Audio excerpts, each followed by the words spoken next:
इन्हनि जे हक़नि जो हिसाब ई न आहे, सॼी क़ौम खुशहाल जे ही शाद आहिनि। स्टेज ते वेठल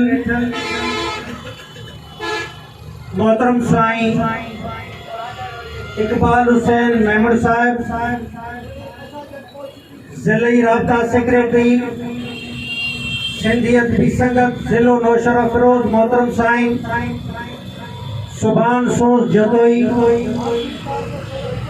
एम ज़फर तगर साहिब, ऐं मुंहिंजे साम्हूं वेठल मोहन जे दड़े जी लाज़वाब तहज़ीब सां तालुक़ रखंदड़ अहले कलम, अहले इल्म, दोस्तों, साथियों, जिए लतीफ़ जो फिक्र। साईं मुंहिंजा के दानश्वर पंहिंजे किताब में लिखियो त मुल्क उहो भलो हूंदो आहे जे मुल्क जा माण्हू भला हूंदा। माण्हू उन मुल्क जा भला हूंदा जे मुल्क जा तालीमी इदारा भला हूंदा, ऐं तालीमी इदारा उन मुल्क जा भला हूंदा जे मुल्क जा उस्ताद भला हूंदा।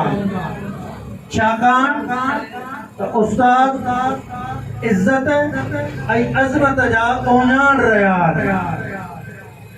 उस्ताद जी अज़मत हुज़ूर जन जे लफ़्ज़नि में आउं बयान कंदुसि त हुज़ूर जन चयो त मूंखे हिन दुनिया में उस्ताद करे मोकिलियो वियो आहे, न डॉक्टर, न इंजीनियर, न फिलासफर, न साइंटिस्ट, मूंखे उस्ताद करे मोकिलियो वियो आहे। इहा आहे उस्ताद जी अज़मत। मां चवंदो आहियां त उहे उस्ताद बिल्कुलु अज़मत भरिया आहिनि, इज़त भरिया आहिनि, ऐं उन्हनि जी रेस्पेक्ट करणु घुरिजे जेके पंहिंजे क़ौम खे, जेके पंहिंजी क़ौम जे लाइ सोचनि था, लोचनि था, उन्हनि खे सुठे नमूने पढ़ाइनि था, उन्हनि खे शऊर ॾियनि था। छाकाणि त हिते शऊर जी ॻाल्हि निकिती। शऊर जे हवाले सां लतीफ़ चयो त सुरमो सुफ़ीअ जो जॾहिं पातो जन तॾहिं ॾिठी तन अच्छाई आलम में। सुरमो स्याहीअ जो जॾहिं पातो जन तॾहिं ॾिठी तन ऊंदाई आलम में।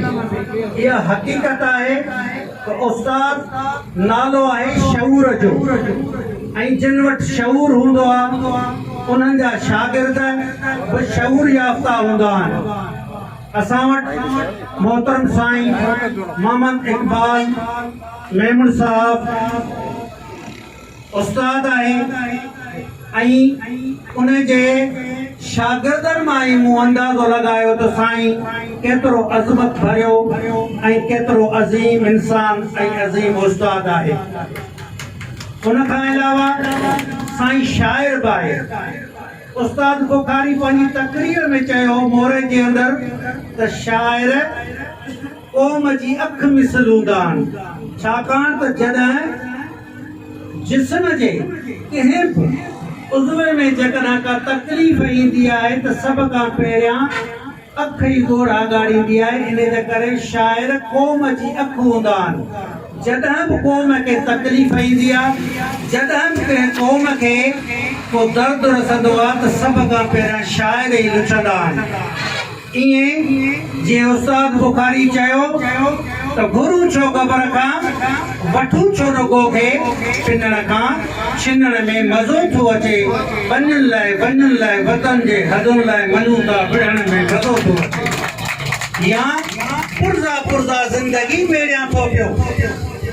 कतरा कतरा हिक नदी मेड़िया थो पियो चए छो थो मेड़ी चए तो इनकलाबी आदमी हा साम्राजी दबदबो दफनाएगो इनकलाबी आदमी मेड़िया थो पियो चए ॾाढो ॾुखियो कमु आहे चए सा जग जा वासा जग सहेड़े जग जी मर्ज़ी मां पंहिंजी पति मेड़िया थो पियो इहा हक़ीक़त आहे त जेके पंहिंजी पति मेड़ींदा आहिनि उहे ई अज़मत भरिया हूंदा आहिनि साईं इक़बाल हुसैन मेमून अहिड़नि ई इंसाननि में शुमार थिए थो ऐं मोहतरम साईं एम ज़फर तगर ऐं उन जी टीम खे मुबारकबाद पेश थो करियां जिन अहिड़े अज़ीम उस्ताद सां रिहान रचाए सचुपचु पंहिंजो क़ौमी फ़र्ज़ पूरो कयो आहे।